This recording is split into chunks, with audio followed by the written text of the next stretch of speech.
Hello everyone. आज हम लोग देखेंगे 17th बीपीएससी स्पेशल में बिहार हिस्ट्री सीरीज का सेट नंबर 2। इसमें हम लोग पहले कुछ इंपॉर्टेंट पॉइंट देखते हैं, फिर एमसीक्यू पे आते हैं। तो स्टार्ट करते हैं आज का लेक्चर। स्वतंत्र अंग के अंतिम 3 राजा कौन थे? दधिवाहन, दृढ़वर्मन और ब्रह्मदत्त। स्वतंत्र अंग के अंतिम 3 राजा थे दधिवाहन, दृढ़वर्मन और ब्रह्मदत्त। नेक्स्ट पॉइंट पे आते हैं। दृढ़वर्मन ने अपनी बेटी का विवाह कौशाम्बी राजा उदयन से किया और उसे अपना सिंहासन पुनः प्राप्त करने में सहायता प्रदान की। नेक्स्ट पॉइंट पे आते हैं। दधिवाहन की बेटी चंदना, इनका एक और नाम है, मुझे याद नहीं आ रहा अभी।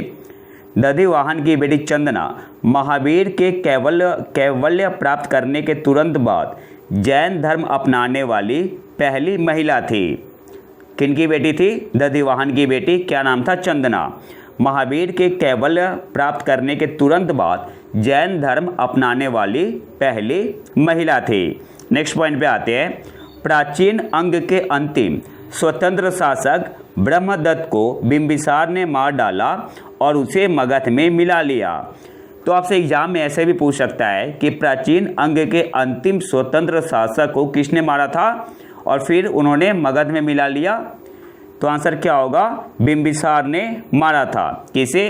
प्राचीन अंग के अंतिम स्वतंत्र शासक ब्रह्मदत्त को। नेक्स्ट पॉइंट पे आते हैं। जो ज्ञात्रिक क्लैन है ये आपका फेमस क्यों है? क्योंकि जो 24वें तीर्थंकर थे वर्तमान महावीर, वे इसी क्लैन से थे। अगले पॉइंट पे आते हैं। अश्वघोष ने अपने बुद्ध चरित्र में बिंबिसार को हर्यक वंश का वंशज बताया है।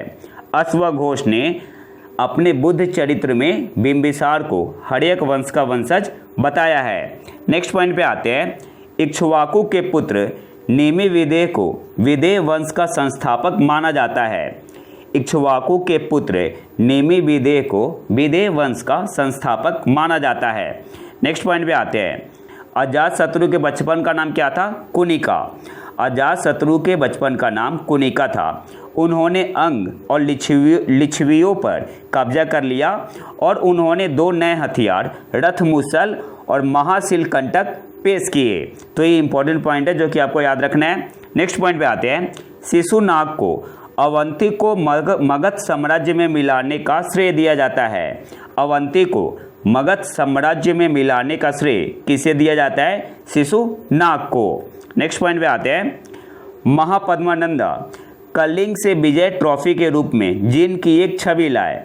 Mahapadmananda brought an image of Jina as a victory trophy from Kalinga. तो ये सारे इंपॉर्टेंट पॉइंट है जो कि आपको याद रखने हैं, बाकी एमसीक्यू में हम लोग कवर कर लेंगे।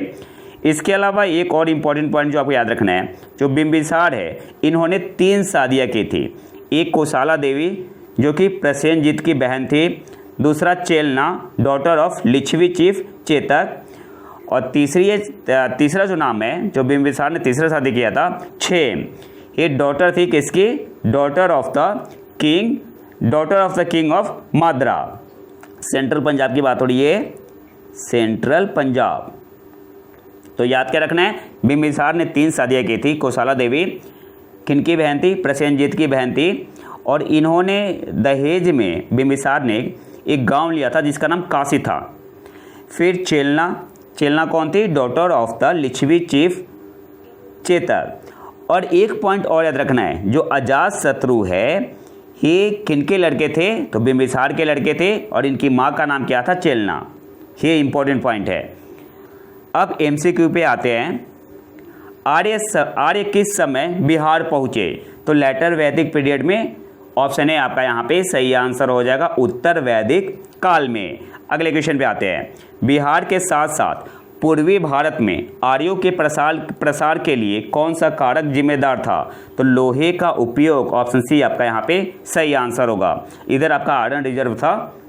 अगले क्वेश्चन पे आते हैं। बिहार के भौगोलिक क्षेत्र के बारे में सबसे पहले किस ग्रंथ में उल्लेख मिलता है? तो ऑप्शन बी आपका यहाँ पे सही आंसर होगा, शतपथ ब्राह्मण में। अगले क्वेश्चन पे आते हैं। अथर्ववेद में वर्णित वृत्य शब्द का तात्पर्य निम्नलिखित लोगों से है। तो मगध के लोगों से। ऑप्शन डी आपका यहाँ पे सही आंसर होगा। अगले क्वेश्चन पे आते हैं।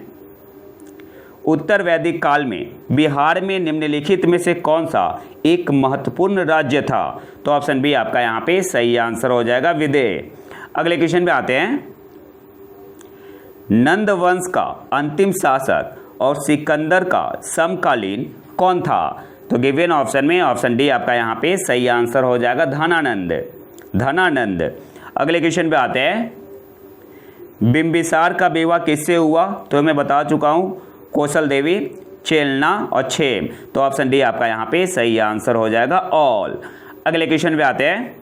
निम्नलिखित में से कौन सा महाजनपद आधुनिक बिहार के क्षेत्र में स्थित नहीं था? तो अंग था, वज्जी भी था, मगध भी था, वत्स नहीं था। तो ऑप्शन सी आपका यहाँ पे सही आंसर हो जाएगा, वत्स।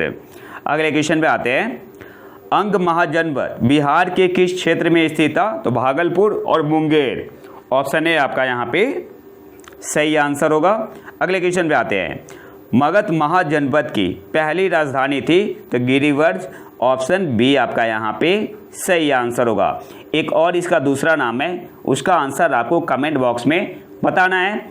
अगले क्वेश्चन पे आते हैं। निम्नलिखित में से कौन सा शासक वंश वज्जी गणराज्य का हिस्सा नहीं था? तो गिवन ऑप्शन में ऑप्शन सी आपका यहाँ पे सही आंसर होगा, चेदी। अगले क्वेश्चन पे आते हैं। लिच्छवी की राजधानी थी वैशाली। ऑप्शन ए आपका यहाँ पे सही आंसर होगा। अगले क्वेश्चन पे आते हैं। कौन सी नदी मगध और अंग के महाजनपदों का सीमांकन करती थी? तो चंपा। ऑप्शन बी आपका यहाँ पे सही आंसर होगा।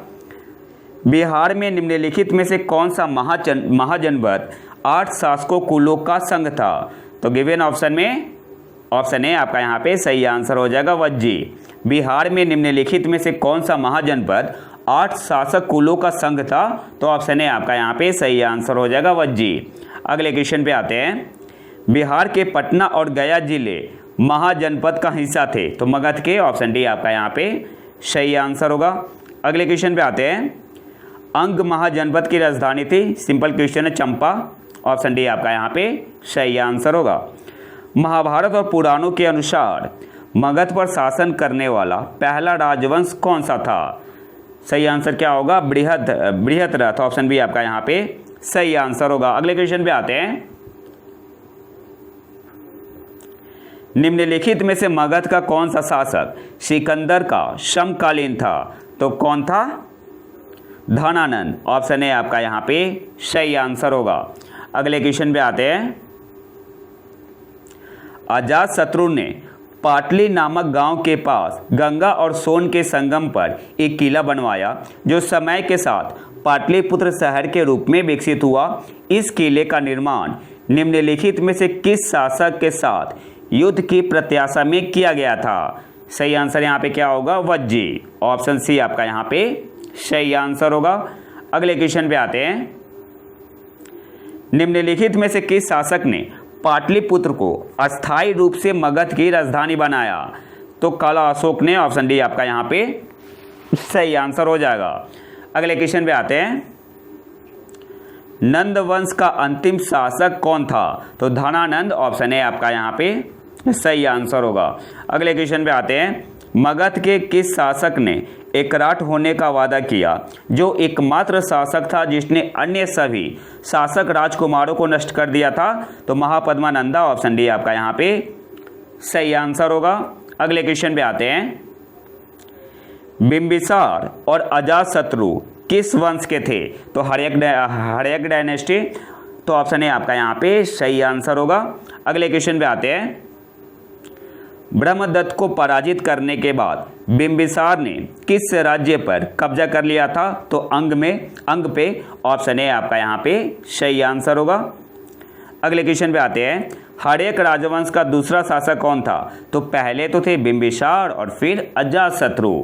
तो गिवन ऑप्शन में ऑप्शन सी आपका यहाँ पे सही आंसर होगा। अगले क्वेश्चन पे आते हैं। अजातशत्रु ने किसके विरुद्ध युद्ध में रथमुसल और महाशिलकंटक जैसे हथियारों का प्रयोग किया था? तो सही आंसर यहाँ पे क्या होगा? लिच्छवी। ऑप्शन बी आपका यहाँ पे सही आंसर होगा। अजातशत्रु ने किसके विरुद्ध युद्ध में रथमुसल और महाशिलकंटक जैसे हथियारों का प्रयोग किया था? तो ऑप्शन बी आपका यहाँ पे सही आंसर हो जाएगा, लिच्छवी। अगले क्वेश्चन पे आते हैं, हर्यक वंश का अंतिम शासक कौन था? तो हर्यक वंश का अंतिम शासक कौन था? नागदशका या नागदशक। ऑप्शन डी आपका यहाँ पे सही आंसर होगा। अगले क्वेश्चन पे आते हैं, हर्यक वंश के पतन के बाद किस वंश ने अपना शासन स्थापित किया? सही आंसर क्या होगा? शिशुनाग राजवंश ने। ऑप्शन ए आपका यहाँ पे सही आंसर होगा, शिशुनाग राजवंश ने। अगले क्वेश्चन पे आते हैं, निम्नलिखित में से किस शासक ने अपनी राजधानी वैशाली में स्थापित की? शिशुनाग ने। ऑप्शन सी आपका यहाँ पे सही आंसर होगा। अगले क्वेश्चन पे आते हैं, अवंती के प्रद्योत के विनाश का श्रेय मगध के किस शासक को दिया जाता है? सही आंसर क्या होगा? ऑप्शन डी आपका यहाँ पे सही आंसर होगा, शिशुनाग। अवंती के प्रद्योत के विनाश का श्रेय मगध के किस शासक को दिया जाता है? तो ऑप्शन डी आपका यहाँ पे सही आंसर होगा, शिशुनाग। अगले क्वेश्चन पे आते हैं, मगध के किस शासक ने अपने मंत्री वस्कार को लिच्छवी क्षेत्र में उनके बीच मतभेद के बीज बोने के लिए भेजा था? तो किसने भेजा था? अजातशत्रु ने। ऑप्शन बी आपका यहाँ पे सही आंसर होगा। अगले क्वेश्चन पे आते हैं, किस शासक ने राजगृह के निकट वेणुवन का मतलब क्या हुआ? बांस उद्यान बुद्ध को उपहार में दिया था? तो किसने दिया था? बिंबिसार ने। ऑप्शन ए आपका यहाँ पे सही आंसर होगा। अगले क्वेश्चन पे आते हैं, निम्नलिखित में से किसे मगध राजवंश का वास्तविक संस्थापक माना जाता है?